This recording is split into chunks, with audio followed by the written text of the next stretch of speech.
সন্ধ্যার পরেই জামাতের উপর বিএনপির কঠিন আক্রমণ। গুপ্ত রাজনীতি এবং জঙ্গি হিসেবে জামাতকে নিষিদ্ধ করতেছেন সরকার।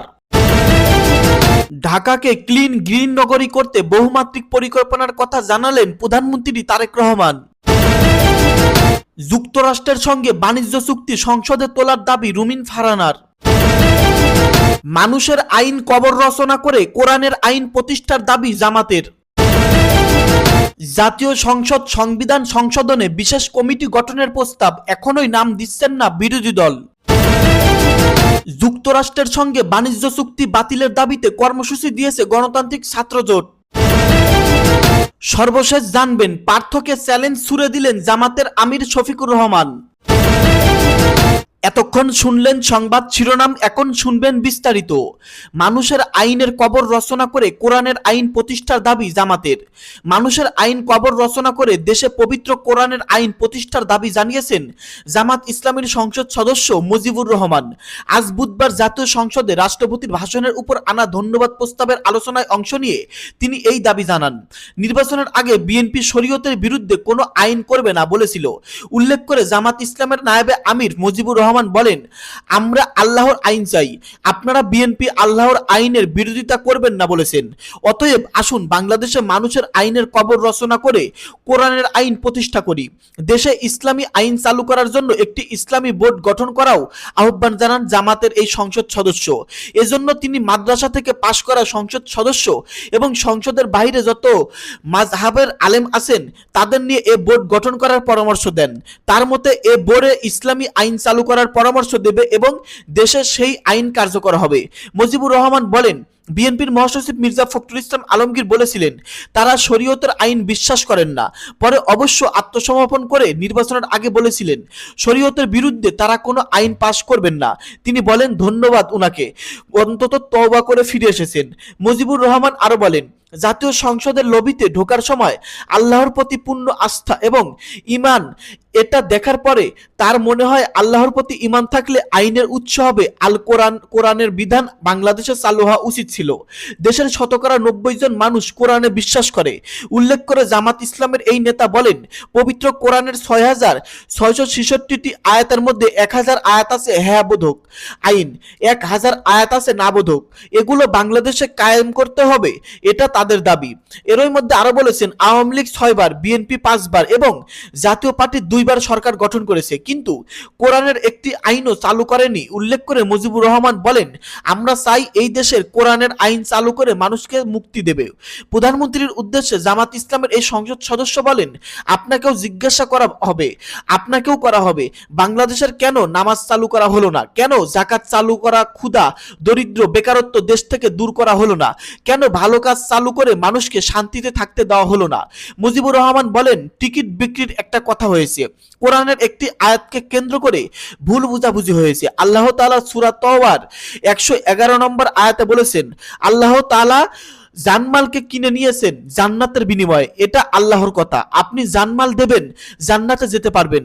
জানমাল আল্লাহর পথে দেবেন না, আপনার কপালে জান্নাত হবে না। জামাত ইসলামীর এই সংসদ সদস্য আরো বলেন, আমি চ্যালেঞ্জ দিলাম, জামাত ইসলামী কোন নেতা বলেছে আমার কাছে জান্নাতের টিকিট আছে, বিক্রি করছি, মাননীয় প্রধানমন্ত্রীকে জবাব দিতে হবে কেন তিনি এটা বলেছেন। সংবিধান সংশোধনে বিশেষ কমিটি গঠনের প্রস্তাব, এখনোই নাম দিচ্ছেন না বিরোধী দল। সংবিধান সংশোধনের লক্ষ্যে জাতীয় সংসদের একটি বিশেষ কমিটি গঠনের প্রস্তাব করেছেন আইনমন্ত্রী মোহাম্মদ আসাদুজ্জামান। এ কমিটিতে বিরোধী দলের পক্ষ থেকে 5 জনের নাম দেওয়ার আহ্বান জানিয়েছেন তিনি। তবে সংসদের বিরোধী দলীয় নেতা শফিকুর রহমান বলেছেন, এ কমিটি গঠনের ক্ষেত্রে তাদের ধারণাগত ভিন্নতা আছে, তারা এ প্রস্তাবটি নিজেরা আলোচনা করে পরে সিদ্ধান্ত জানাবেন। আসাদুজ্জামান বলেন, শতাংশ হিসেবে করতে গেলে বিরোধী দলের 26% আসে, সেখানে তারা বিরোধী দলের পক্ষ থেকে 5 জনের নাম চাইছেন। বিরোধী দল 5 জনের নাম দিলে তিনি আগামীকাল বৃহস্পতিবার কমিটি সম্পর্কিত প্রস্তাব সংসদে উপস্থাপন করতে চান। আইনমন্ত্রী বলেন, বিরোধী দল নাম দিলে সংবিধান সংশোধন সম্পর্কিত বিশেষ কমিটি গঠন করে সংবিধান সংশোধন এবং জুলাই সনদ সামনে রেখে তারা এগিয়ে যেতে চান।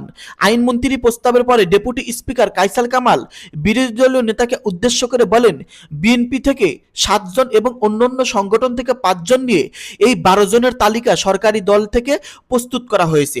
আপনাদের অবজেশন বিরোধী দল জোট থেকে 5 জনের তালিকা চাচ্ছেন, সুতরাং এই 17 জনকে নিয়ে বিশেষ কমিটি করবেন। দয়া করে যদি আপনি আপনাদের 5 জনের তালিকা দেন তাহলে ওই কমিটি গঠন প্রক্রিয়া এগিয়ে যাবে। এরপর এ বিষয়ে নিজেদের অবস্থান তুলে ধরেন বিরোধী দলীয় নেতা শফিকুর রহমান। বিষয়টি নিয়ে চিফ হুইপ তার সঙ্গে কথা বলেছেন। উল্লেখ করে বিরোধী দলীয় নেতা বলেন, এ বিষয়ে আমাদের মাঝে আলোচনার বিষয় আছে, কারণ এখানে আমাদের ধারণাগত পার্থক্য আছে। আমরা আলোচনা করে জানাবো। আজকেই হয়ে যাবে বোধ হয়, এটা হবে না, এখন মত দিতে পারবো না, কারণ আমরা চেয়েছি রিফর্ম সংস্কার, কিন্তু এখানে হচ্ছে সংশোধন। এই জায়গাটাও আগেও আমাদের মধ্যে পার্থক্য ছিল, এখনো এটা রয়েছে। শফিকুর রহমান বলেন, প্রস্তাব ওনারা দিয়েছেন, সেটাকে আমরা নিলাম, শুনলাম, কিন্তু পরে জানাবো, এখনোই কিছু বলছি না এ ব্যাপারে। এরপর বিরোধী দলীয় নেতাকে ধন্যবাদ জানিয়ে আইনমন্ত্রী বলেন, আমাদের এটাতে কোনো অসুবিধা নেই, আমরা অপেক্ষা করব, আমরা জুলাই সনদের আলোকে সংশোধন এগিয়ে যাব। সুতরাং এজন্য যদি আমাদের অপেক্ষা করতে হয়, পরবর্তী অধিবেশন পর্যন্ত অপেক্ষা করতে অসুবিধা হবে না। যুক্তরাষ্ট্রের সঙ্গে বাণিজ্য চুক্তি সংসদে তোলার দাবি রুমিন ফারহানার। যুক্তরাষ্ট্রের সঙ্গে সই হওয়া বাণিজ্য চুক্তি জাতীয় সংসদে তোলার দাবি জানিয়েছেন স্বতন্ত্র সংসদ সদস্য রুমিন ফারহানা। আজ বুধবার সংসদে পয়েন্ট অফ অর্ডারে এ দাবি জানান তিনি। রুমিন ফারহানা বলেন, গতকাল মঙ্গলবার মার্কিন রাষ্ট্রদূতের সঙ্গে বাণিজ্য মন্ত্রীর বৈঠক হয়েছে। সে বৈঠকে মার্কিন রাষ্ট্রদূত বাণিজ্য চুক্তির বিষয়ে বেশ কিছু কথা বলেছেন। তার মধ্যে ওই বৈঠকে মার্কিন রাষ্ট্রদূত দুই দেশের মধ্যে আমদানি রপ্তানিতে ঘাটতি, বাংলাদেশের কৃষি ও জ্বালানি পণ্য আমদানির প্রতিশ্রুতি, দেশের ব্যবসার পরিবেশ উন্নয়ন এবং বিনিয়োগ আকর্ষণের নীতি সংস্কারের বিষয়গুলো তুলে ধরেন।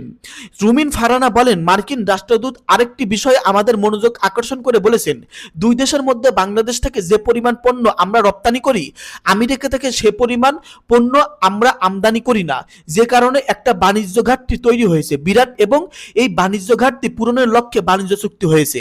তো জাতীয় সংসদ নির্বাচনের 3 দিন আগে এই চুক্তি সই হওয়ার কথা উল্লেখ করে রুমিন ফারহানা বলেন, তখন দেশের সুশীল সমাজ ও শৃঙ্খল মহল থেকে বলা হয়েছিল, একটি অনির্বাচিত সরকার এ ধরনের চুক্তি সই করতে পারে না। এই চুক্তিতে অনেকগুলো ক্লজ আছে যেটা বাংলাদেশের স্বাধীনতা বিরোধী। সুতরাং নির্বাচনের পরে যখন একটি নির্বাচিত সরকার আসবে তখন যেন এই চুক্তি স্বাক্ষরিত হয়। কিন্তু আনফরচুনেটলি আমরা দেখলাম যে অন্তর্বর্তী সরকার শুনল না এবং 9 ফেব্রুয়ারি এই চুক্তি স্বাক্ষরিত হয়। এ সময় রুমিন ফারহানাকে থামিয়ে স্পিকার হাফিজউদ্দিন আহমেদ জাতীয় সংসদের কার্যপ্রণালী বিধির 301 নম্বর বিধি উল্লেখ করে বলেন, এটি কোনো পয়েন্ট অফ অর্ডার হলো না। 301 বিধিতে আপনি পড়লে দেখতে পাবেন যে পয়েন্ট অফ অর্ডারে সংসদের চলমান বিষয়ের উপর হতে হয় কিংবা সংসদের কাজের শৃঙ্খলা রক্ষার জন্য হতে হয়।